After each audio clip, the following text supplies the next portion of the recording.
Good afternoon, everybody, if you're in the UK, and good morning if obviously you're on the US side of the world. Welcome back to our Sri Lanka webinar series. I'm Olivia from the Sales and Marketing team, and I'm joined today by Sanka, who's our General Manager in Sri Lanka. For those of you who've viewed our other webinars in the series, we've obviously had quite a large gap in between, and that's because Sanka's been hosting lots of FAMs in the country recently, which is really great. Had lots of amazing feedback from agents from around the world who visited and seen firsthand how amazing the country is and how normal everything is, and back up and running exactly as it was before. So yeah, we've been posting a lot about that on our LinkedIn page. If you don't yet follow us on LinkedIn, then please do, because we do post quite a lot of updates on FAMs that we're doing and things that we've got going on.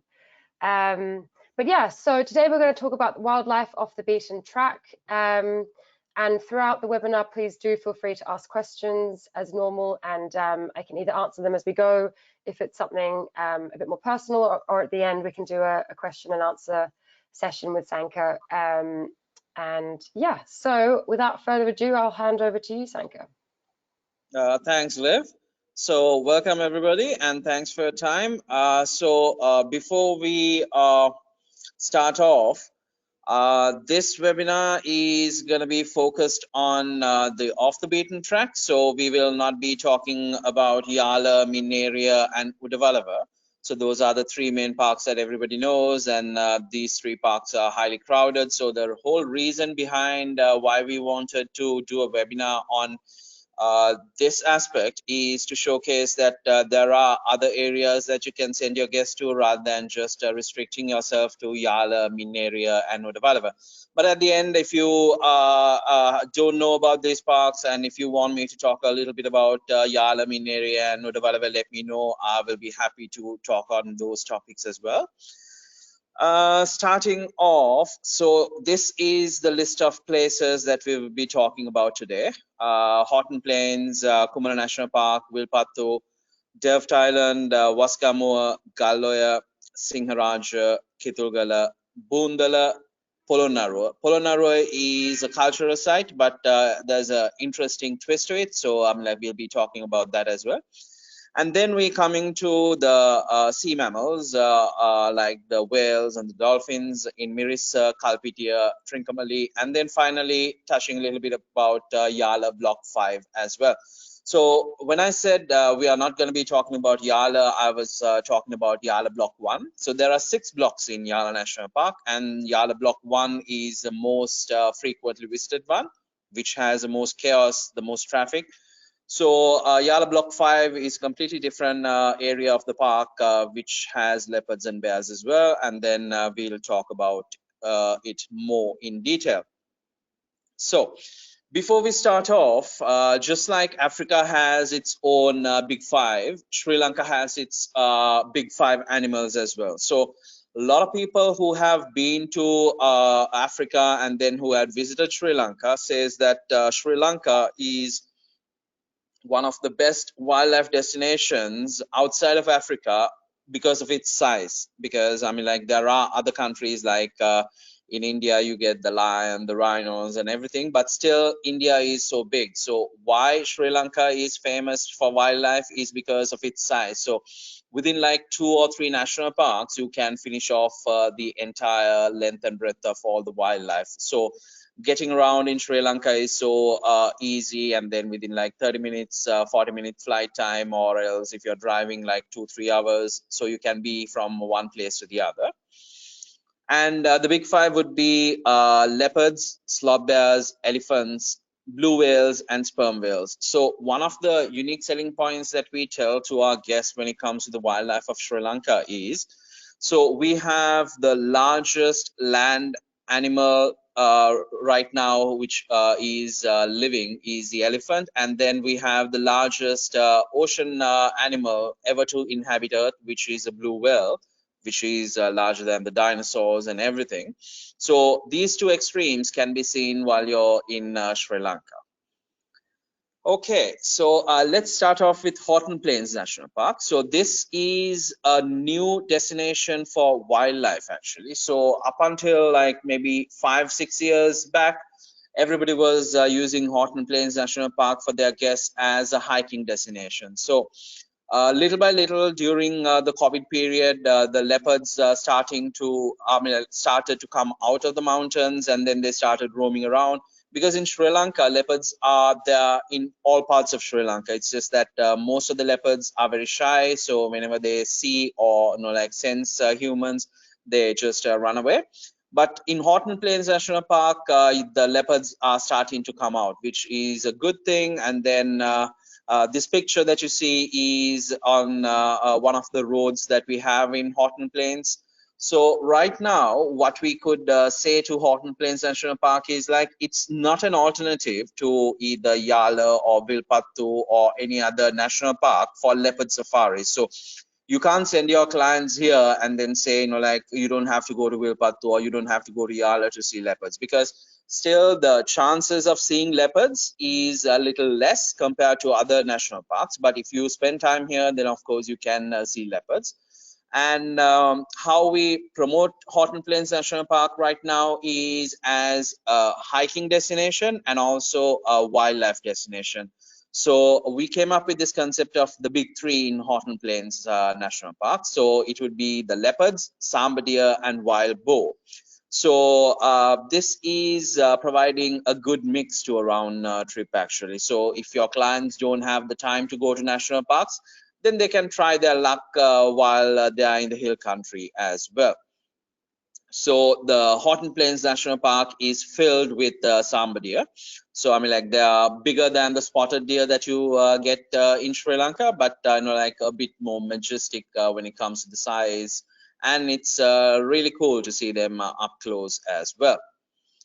So these are some of the other smaller animals that you can see at Horton Plains. So it's not just about leopards and bears. So there are like small animals that you can see as well. So if you're sending your clients for like 3-4 nights, then there's a lot that they can see while in Horton Plains. Okay, so I thought of doing the presentation in such a way where I talk about one national park or a destination, and then talking about hotel which is close by, so that you can connect these two together. So if you are sending your guests to Horton Plains, then Jetwin Warwick Gardens would be the closest and the best property that we have. Closest in the sense, since it's mountains and then the road condition is a little bit wobbly, it still takes like 1 hour to get from Jetwin Warwick Gardens to Horton Plains.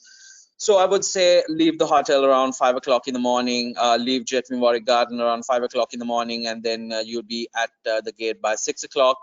Do maybe the hike or wildlife safaris, come back down to Warwick Gardens for a full breakfast. So that could be one way of using Warwick Gardens in an itinerary. Okay, I thought I would just put this here because not a lot of people have heard about the black leopards in Sri Lanka. So like it's extremely hard to see them. Like it's like the snow leopards around the world. So they are very shy, and then these are not panthers; they are black leopards. So it's like the melanin in their blood had gone through a different phase. So rather than the golden color that you would get in normal leopards, theirs is black. So if you look closely on their body, you will still see the spots of the leopards.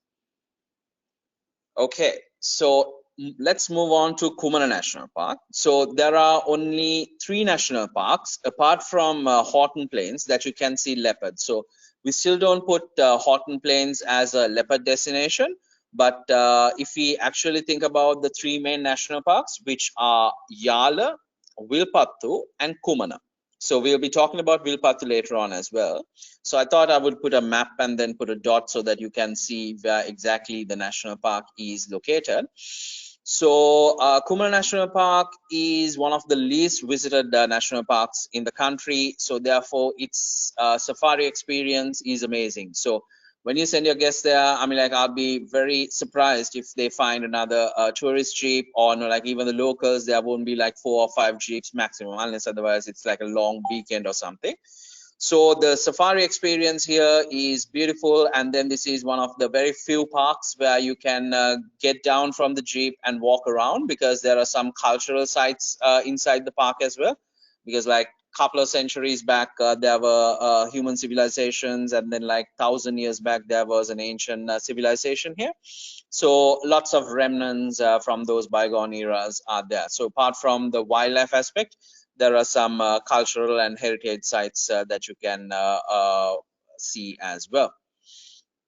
Okay, so if you are promoting Kumara National Park, there are two options. So you can keep your clients inside the national park. So if you are already promoting Sri Lanka, then you would know that Leopard Trails is one of the best safari camps that we have in Sri Lanka. But if you say Leopard Trails is 5-star, I would say Mahura Camping is a 4-star standard kind of a product, just so that I can give you a better understanding of the quality of this camping. So they go as luxury camping, but we don't promote it as luxury camping, because like we don't want to use that word luxury every time there is a property. So this is inside the national park, very good for very good for wildlife enthusiasts who are like really into like 4 or 5 safaris they want to do inside. And Jetwing Surf onto your right hand side of the screen is located in Arugambe. So this is like 1 hour, 10 minutes away from the park entrance gate. So which means the clients would have to like go up and down a little bit if they are doing multiple safaris. So if they are doing multiple safaris, we always recommend keeping them inside the park. But if not, we can keep them at Jetwing Surf. So the concept of Jetwing Surf is of a very sustainable background, because they don't have air conditioning, but they have fans in the rooms, and then the cabins are the photo that you see downstairs, like down below, is one of their rooms. And yeah, no air conditioning, and then the extra beds are like the seating areas converted into extra beds, and directly on the beach. And if you are keeping your clients here, then of course it's like a hub actually. So this side of the country, which is on the eastern side, gets the best time for beach from May to October. So if you are planning an itinerary where like most of the time Sri Lanka is very famous for like 2,500 years of culture, nature and wildlife, beach. So these are the 3 main points. But if you keep your clients here, then of course you can have the wildlife aspect, and then also the beach aspect as well. So 2 in 1 location. And this is an ideal location for surfers as well. So there are 5 surf points. So several years back, the World Surf Championship happened in Arugambe, and then all the surfers from all around the world came here. So I mean, like, I'm deviating a little bit from wildlife just so that I can give you an idea about the destination. So yeah, surfing, beach, wildlife, everything put together at Jetwing Surf. Okay. So the next one is Wilpattu National Park. So Wilpattu National Park is located in the Cultural Triangle. So there are several wildlife tented options, and all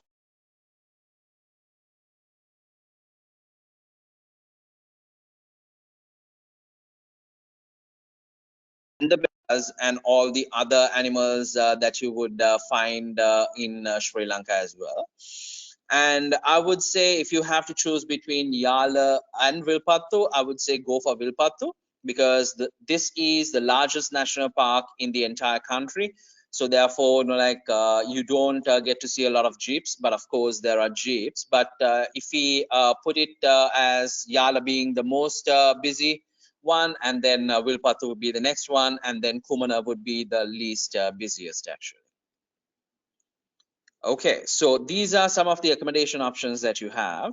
So Leopard Trails camping is there in Wilpattu and in Yala. So the Wilpattu one is good, but in Yala they have suites with private plunge pools as well, but not in Wilpattu. And then Thamara is there. So this is a small boutique property, and then most of the chalets are elevated, and then they have their private plunge pools outside as well. So these two, Leopard Trails Camping and Thamara are right next to the entrance of the Wilpattu National Park. So if you have your clients going into the national park for maybe like 3 or 4 safaris, I would say choose one of these two properties, because Ulagalla, I would say, is around 1 hour, 1 hour 15 minutes away from Wilpattu National Park.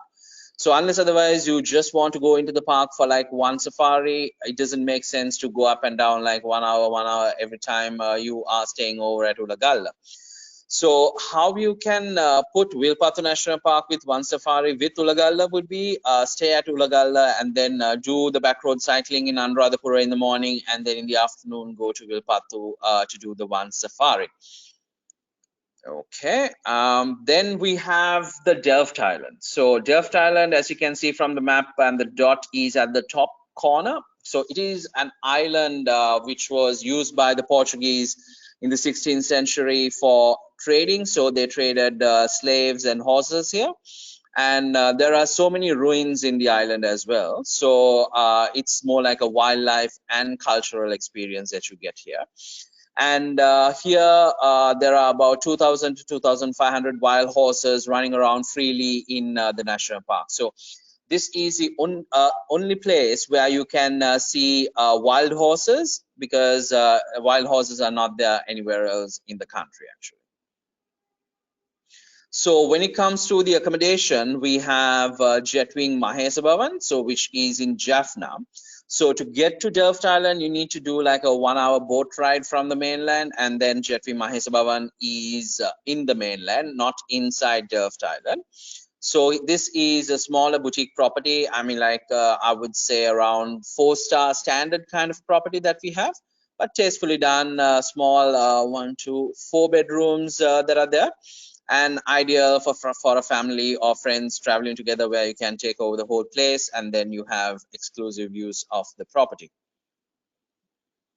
Okay, moving on, we have Vaskamo National Park. So I thought of putting Vaskamo National Park here because I mean, like, I haven't put all the national parks that are there in Sri Lanka.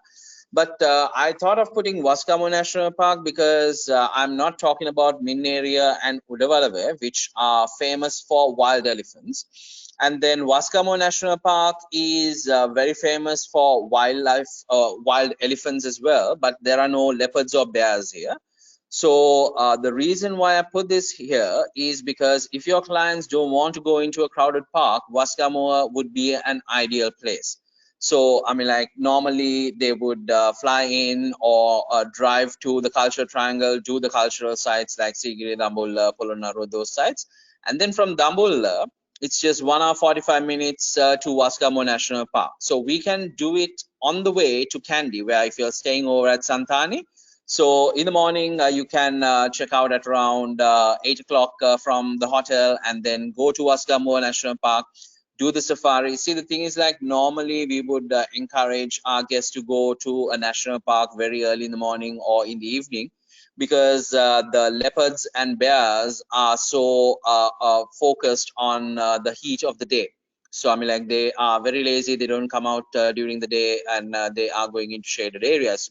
But Vaskamo National Park, having only elephants, so this time is flexible actually. So even if you start the safari at 10 o'clock in the morning, there is a good chance that you can see leopards here. Elephants here. And after the safari, you can drive for 1 hour, and there is a small town called Mahiyangane, and there we have a Kavans Casa, which is a hotel, but we use the place for meals. They do a really good lunch. And then from there, it's a 2-hour drive to Santani. So as you can see, we can make it a nice day. So normally you would get your clients from Dambulla to Kandy, and then to Santani, or put them at Kandy House or King's Pavilion. But this way, you are doing a safari which is not very famous, but still you're going to get a very good safari experience as well. Okay, so moving on, we have Galloy National Park, which is again another national park for elephants only. There are no leopards or bears. So in Galloya, we have two ways of doing the safari. The most famous one is in a boat. So the left top picture that you see, I mean, like if you look closely, that's an elephant in the water with its trunk out and then the head a little bit out of the water. So this is the only place in Sri Lanka where you can see elephants swimming.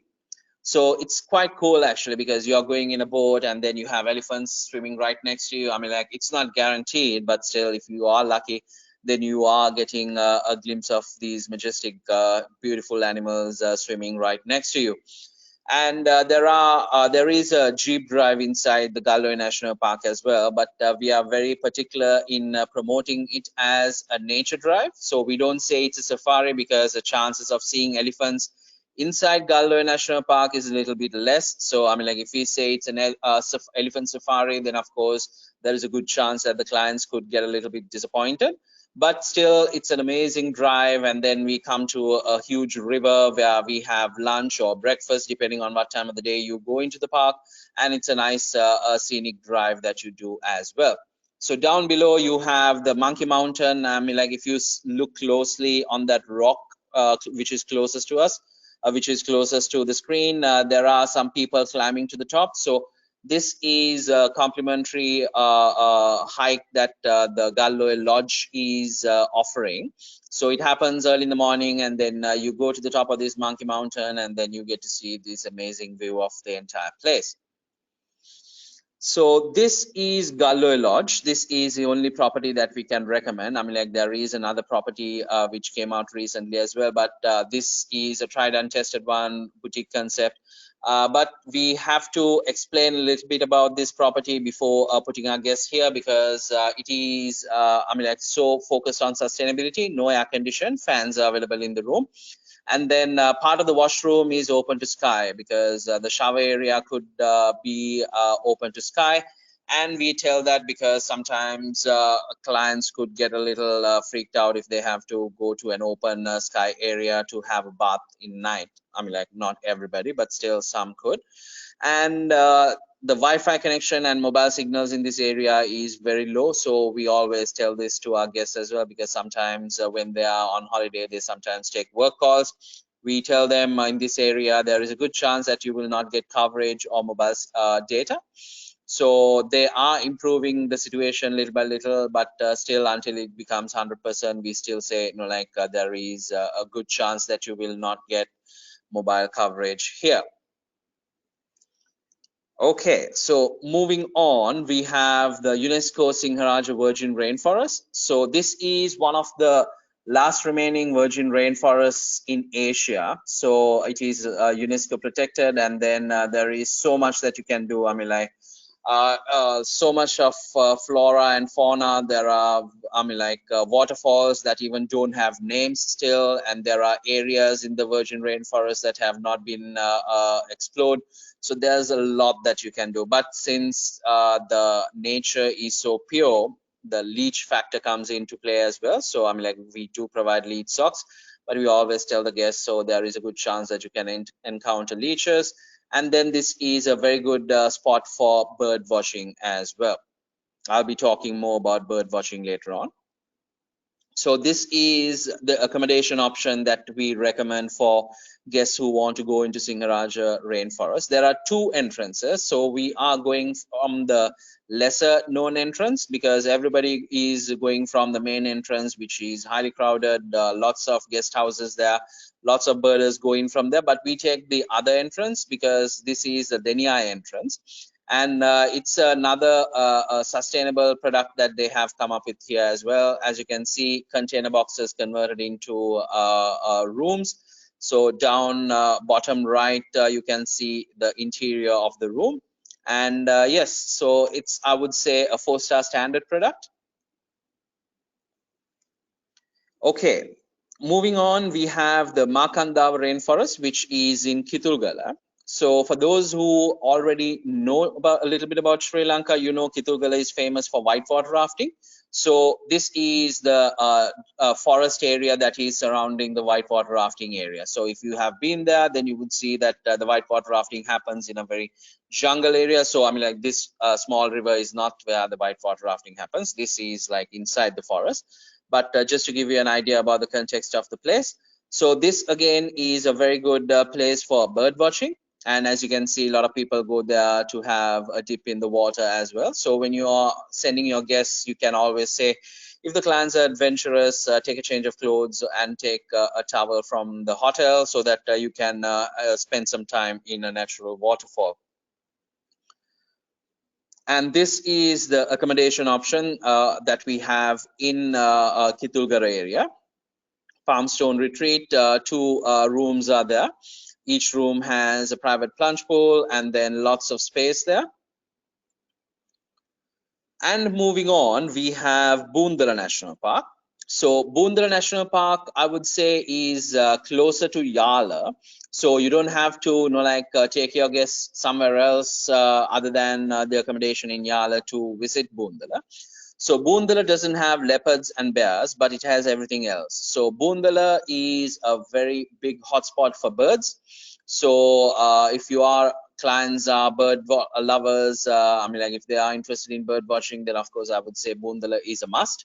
So there are so many migratory birds that fly through Boondara National Park, and then there are 34 endemic birds. Not all of them are there, but still you can get a good collection of endemic birds inside Boondara as well. So as you can see from the pictures, there are elephants, crocodiles, some big game as well. So I put chain huts here because it's the recommended luxury product that we use when it comes to safaris in Boondara.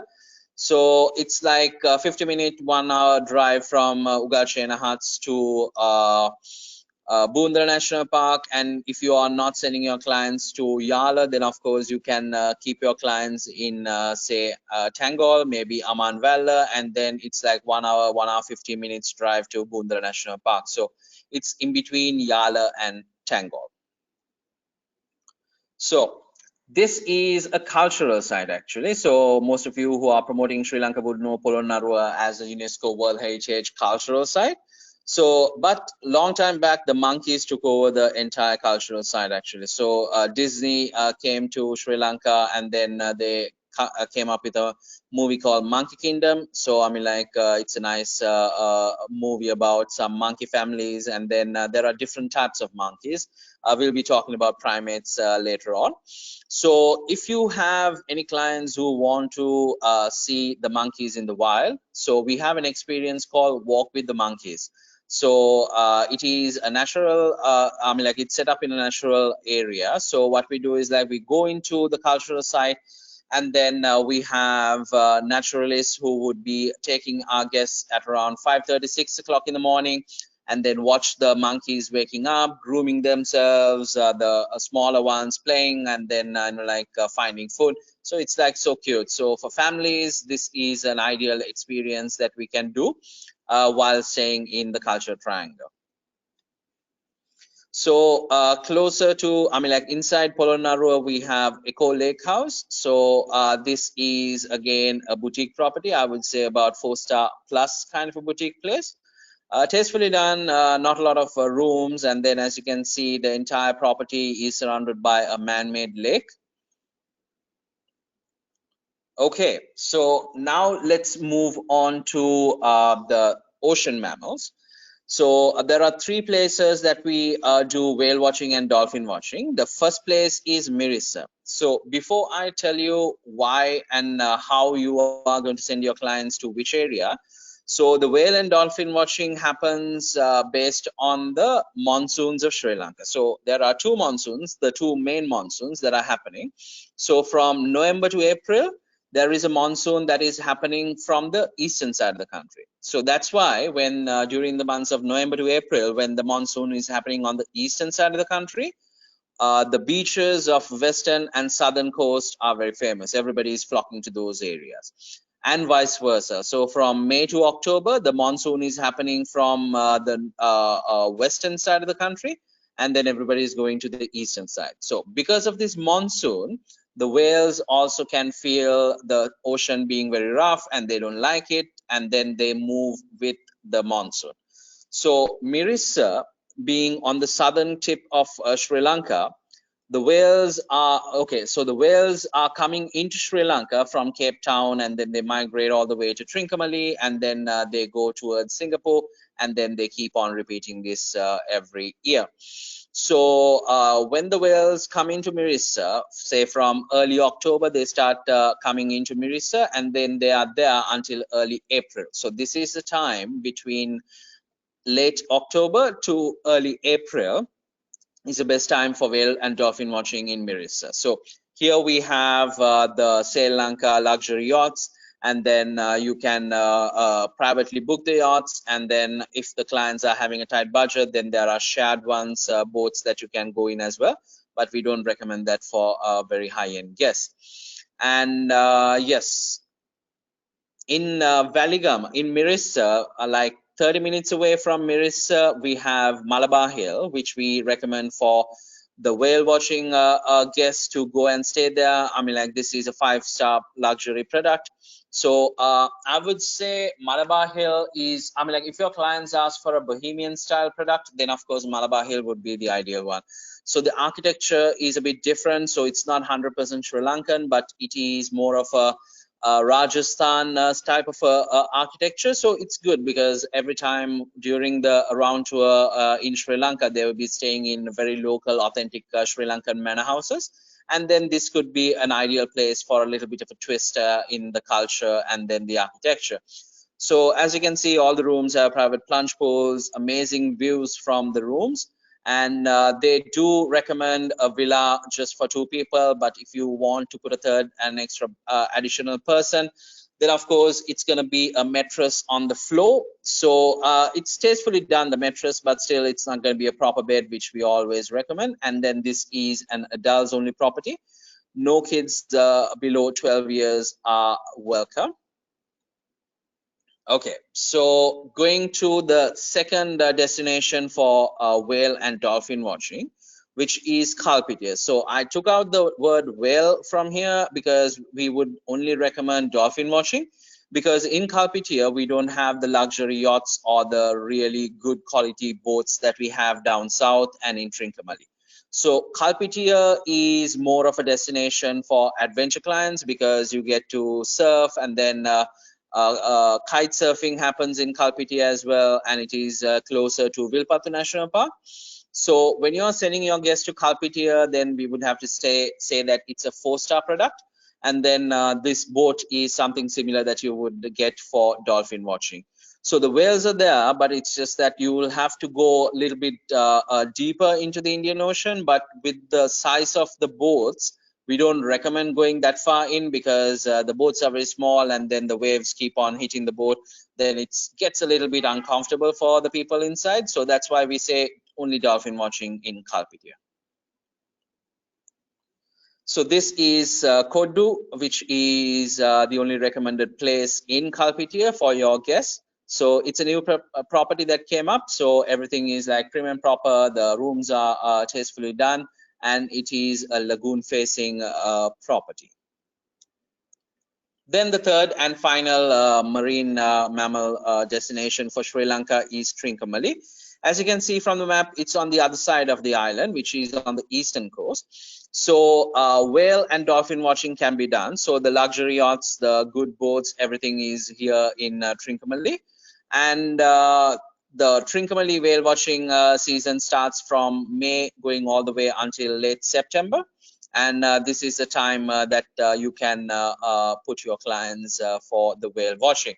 So as you sometimes may know, that Trincomalee is a beach destination as well. So if you are putting your clients as the last bit of the itinerary, where the clients are staying in Trincomalee for like 3 or 4 nights or even a week as a beach destination, then of course getting them down to Colombo for the final flight out is going to be a long drive. So there are daily scheduled flights from Trincomalee, which we always recommend because that's like a 7.5 to 8 hour drive. So not advisable at all. And yes, whales and dolphin, everybody is here. So when it comes to whales, the type of whales that we have in Sri Lanka are blue whales and sperm whales. So these are the two famous ones which are always coming into the shores of Sri Lanka. And then we have pods of spinner dolphins. As you know, they're like so cute. They just jump out of the water, keep spinning on its axis. So they're like very adventurous. And from time to time, we get the humpbacks, the pilot whales, the orcas. So I mean, like, we don't say those things in the itinerary where we say, like, these whales can be seen, because it's seasonal. I mean, like, sometimes they're there, sometimes they're not. But most of the time, the blue whales and the sperm whales and the spinner dolphins will be there. So in Trincomalee, the property that we can recommend is Uga Jungle Beach. So away from the city, like 20 to 25 minutes away from the city, which is a good thing, because here the beach is private. You don't have any hotels right next to this property. So, like, no touts, or nobody's trying to sell your guests some trinkets or something. So it's a perfect beach destination. But if somebody is like looking for a beach destination where they can go out and have a meal from a restaurant, this is not the place. You'll have to keep them in Trincomalee. But somebody who is looking for a quiet beach destination, this is ideal. So right in front of this property, I mean, like, in the middle of the ocean, there is a small island called Pigeon Island. So in Pigeon Island, we have snorkeling and diving as well. So if somebody is interested in snorkeling, then of course they can talk to the hotel and get the excursions set up. Okay. So I told you that Yala Block 1 is very crowded, and then it's not something that we always recommend. But we have Yala Block 5 as well. So Block 5, so if you are keeping your clients in places like Chena Huts or Wild Coast, so Yala Block 5 is a little bit further away, 45 minutes to 1 hour drive they will have to do in the morning, whereas Block 1 would be like 10 minutes drive. So there is a little bit of a compromise where they have to wake up a little bit earlier than Block 1, but the safari experience is amazing. And if somebody is really interested in having a tick, okay, I've seen a leopard, I've seen a bear, then of course I would say send them to Block 1, even though like it's crowded, because the animals there, they really don't care whether the jeeps are there, whether the people are there. They would just walk right in front of the jeep or just sleep on the floor. That kind of amazing photo opportunities are there in Yala Block 1. Okay, so let's talk a little bit about the primates that we have in Sri Lanka. So there are 5 types of primates, as you can see from the screen: talk macaques, grey langurs, purple-faced leaf monkeys, red slender loris, and grey slender loris. So the talk macaques are the cheeky ones, like the ones in the picture. So I mean, like, they are very cheeky, because normally, like, if you start giving them food, they will keep on looking for food from you, and they know how to open your bags, the zip and everything. So they are quite clever, and they steal stuff. So we always recommend, don't feed these monkeys. They can be a nuisance, but if you don't feed them, they just mind their own business, and then they are not a nuisance at all. And then the grey langurs and the purple-faced leaf monkeys are there. They are the most settled ones. They just mind their own business, eat some flowers, eat some leaves. So I mean, like, they are the well-behaved ones, I would say. So the loris, as you know, are nocturnal. So if you want to see loris, then of course you will have to do a nocturnal tour in the night.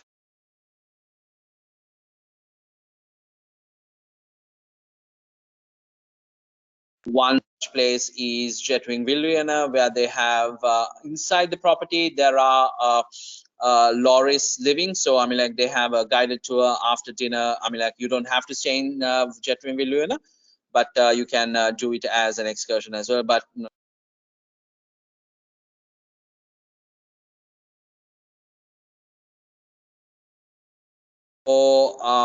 yes, that's about the primates. And then we have special tours for primate Sanka, watching. sorry, you just cut out a little bit there. So do you want to maybe just repeat yourself what you said about Oh, 30 seconds ago?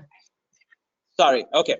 So we do have these 5 different primates, and then the talk macaques are the cheeky ones. I mean, like, don't feed them. I mean, like, we always tell our guests, don't feed them, because they know how to, like, open the bags and everything and then steal food. But the grey langurs and the purple-faced leaf monkeys, they are well behaved, so they are vegetarian.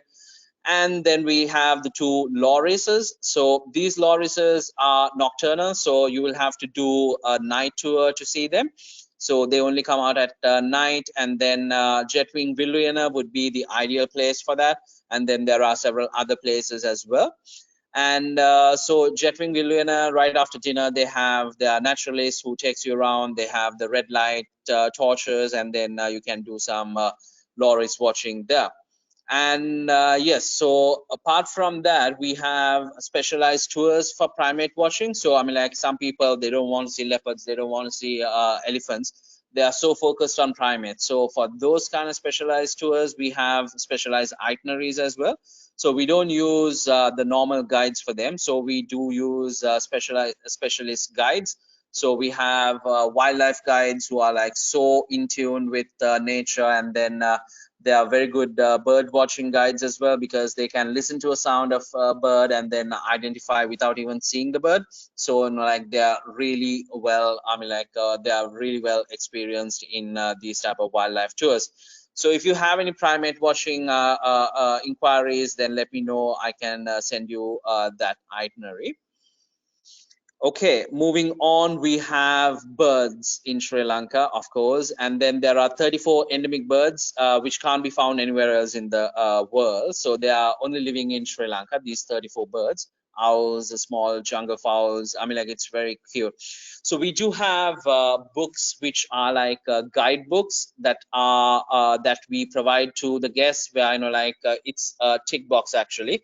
So once you see the birds, then you write your notes. Where did you see the birds? And then you can tick a box saying, okay, out of the 34, I have already seen 10, so I need to go and look for the others. So those kind of itineraries are there. And then from time to time, different times of the year, we have migratory birds as well. So like I said earlier, Singharaja is a very good hotspot for bird watching, because different bird species travel together in Singharaja, which is quite unique actually, because not a lot of birds species travel together unless otherwise they are in the same species. So that happens in Singharaja, where you can see like 6 or 7 bird species traveling together in one flock.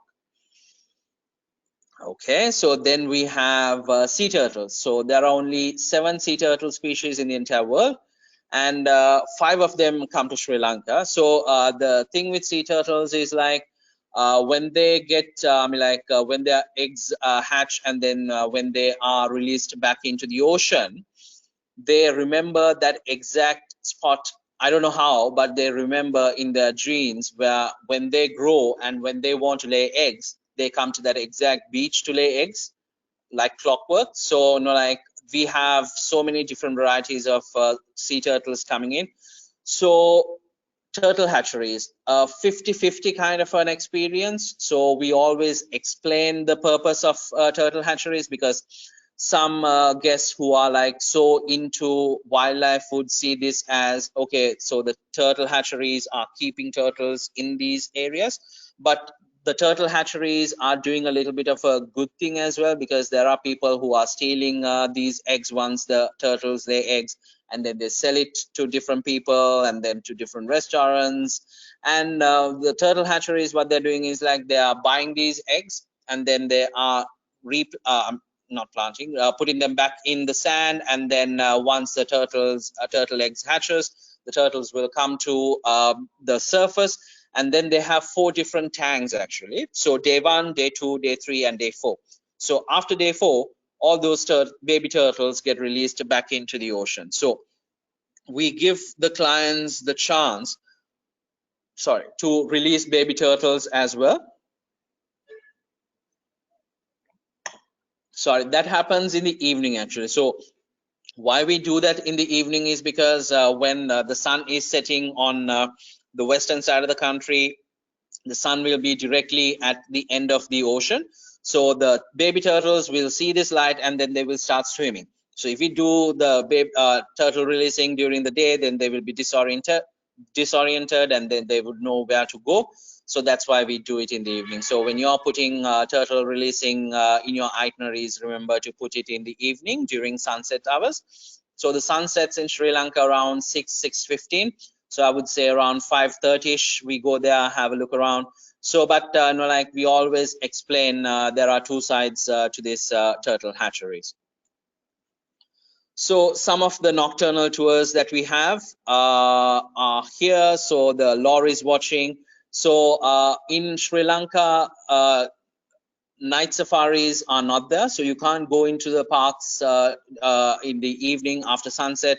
So those safaris are not there. But if somebody is interested in seeing elephants at night, then of course what we do is, like, there are special places where the elephants come to the road. Because why the elephants come to the road is because the elephants, they are, I mean, like, so the roads have heat because of all the vehicles that have been running during the day, and then at night when the temperature drops, the roads are still warm. So that's why the elephants come to the roads, because of that warmth. And then we know these exact areas, and then we do after dark drives in search of these elephants. Then fishing cats, rusty spotted cats. So these are available. I mean, like, they are living in certain properties like Ulagalla, then in Villuyana, then where Chena Huts. So I mean, like, in Chena Huts, it's amazing because the last time I was there, like a couple of weeks back, I mean, like, I opened the door to my balcony, and there was a plunge pool there.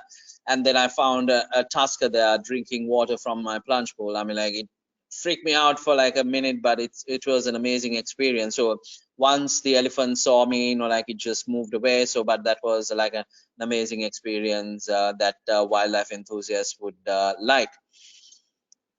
Okay, so we have like another 14 minutes for questions and answers. And then if you want me to talk to you about Yala, Mineri, and Udawalawa, let me know so that I can do that as well. Thanks, Sanka. So we have one question. Sorry, two questions. One of them is it reasonable to travel from Hambantota to Kumana, and further, how long from there is it to Colombo? So from Hambantota, it's a long drive. If you're thinking of doing a day tour, then of course it's a big no. But if you are traveling from Hambantota to Kumana, then of course that is doable. So from Hambantota, it's 2.5 hours to Ella, and from there it's another 3 hours to Arugambe. So I would say around 5.5 hours. Within that time, you can go to Kumana. But if you are staying there, then of course it makes sense to take the train. So if you are having Hambantota, Kumana, and then if you're thinking about going to the airport, rather than not coming back to Hambantota to take the highway, which would be a backtrack. So what I would recommend is, like, do the tour in reverse, so that you do the Gaul and then come to Hambantota and then go to Kumana. And then from Arugambe, Kumana area, it's just 3 hours to Alla. So you go and stay in Alla, take the train back to Kandy, and then from Kandy you go to the Culture Triangle, and then come to Colombo or to Negombo for the last night. So that could be an itinerary, actually. Great, thank you. And we've got someone who's asking where, when you, in your presentation, where was the place that you said was the best to see birds? They missed that part. Yes, so it's Singharaja Virgin Rainforest. So in Singharaja, since it's protected by UNESCO, not a lot of activities are happening inside. So the sanctuary for the birds is really good. Singharaja would be number one. Then number two would be Boondala National Park. So those are the two hotspots, actually. And then if you are thinking of a third place, then of course it will be Makandawa Rainforest, which is in Kitulgala. So those are the three main ones. Great.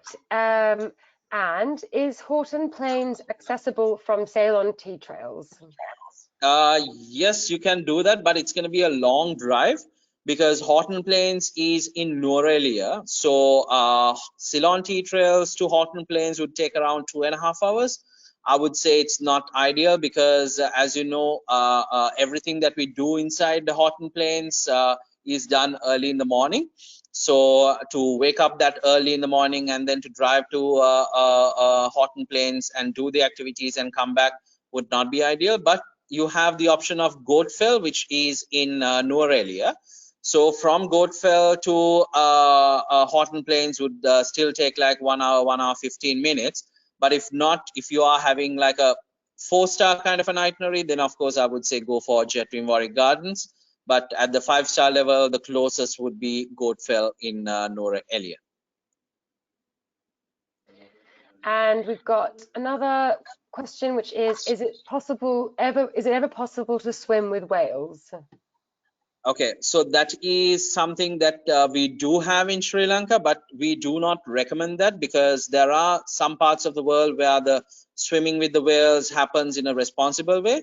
But unfortunately, I mean, like, I just want to give you the correct picture so that you have all the information. But unfortunately, it is not a responsible activity that happens in Sri Lanka. So, like, some of the boats that are doing the swimming with the whales, they would just keep on charging at the whales. So the thing with whales is like their lungs, they need to come up to the surface every 10 minutes, so they can't stay below the water more than 10 minutes. So they need to have lots of air to fill their lungs. So when these boats keep on going directly at the whales get scared, and then they start diving well before they have had their full fill of air. So then what will happen is like the whales cannot reach the bottom to find the food, and then it gets scared, and then later on it'll not come to these shows, or else it'll shorten the lifespan of the animals. So that's why we say that is not something that we recommend, but it is happening. So if you just type in Google saying swimming with the whales in Sri Lanka, yes, that is available in Sri Lanka. Great, but yeah, we will probably, with us, we will only support ethical viewing of the whales, which is in other ways. And on that note, there are some other experiences like that with animals which we stay away, like elephant back rides, bullock cart rides, then night bird watching trails. Because elephant back rides is a big no-go for us because the elephants are not taken care of properly. Same thing with bullock cart rides, the bulls are not taken care of.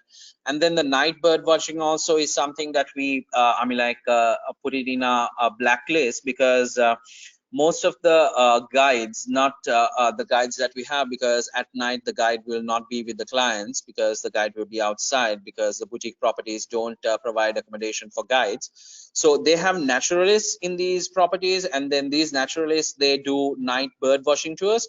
So most of the time what I have seen is like they use their phones to mimic the bird mating calls, so that the birds who are sleeping, and then birds who are well hidden, will hear this bird mating call and think that, okay, there is a bird who is calling for me to mate, and then the bird will come out of its hiding place and then come to the exact place where the guest will be there. The guests will be amazingly happy, and we got this amazing sighting of this bird. And then once the guests have left, the bird is lost, so there is no bird to mate. The bird is already have come out of its hiding place, and they are not nocturnal, so they can't see in the dark. They can't find their place back to the hiding place. So there's a huge risk for its life at that time of the day because there are predators out there, and we've said no to night bird watching as well. Great, it's great to know that. And one last question, for Bundala Park, are there any 5-star accommodations that we recommend? Yes. So for Boondala Park, we can keep the clients in Chaina huts where it's going to be like 50 minutes to 1 hour away, but not like within like 10 minutes, 15 minutes drive. So the national park opens at 6 o'clock in the morning. So from the hotel, the clients can leave at 5 o'clock in the morning and then come to Boondala Park, do the safari, and come back to Chaina huts. If they are not staying in Yala, another option would be to stay over at Aman Valla or Anantara Tangol in Tangol. So, but it's going to add like another 15 to 20 minutes drive, which is like 1 hour, 1 hour, 15 minutes. So those are the two locations and the properties that we could use for Boondala National Park.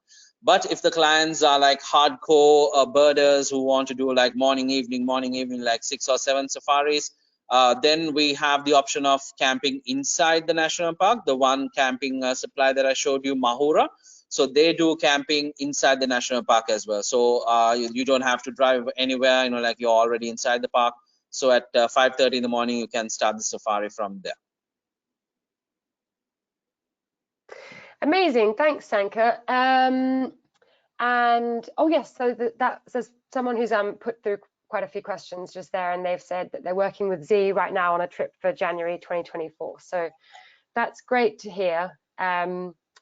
And yeah, so if you have any clients that are wondering about Sri Lanka at the moment, please do come through to us, and we can give you all the right advice on things. So that's the end of the questions for today. But if you do think of anything, then definitely send Sanka an email or myself an email.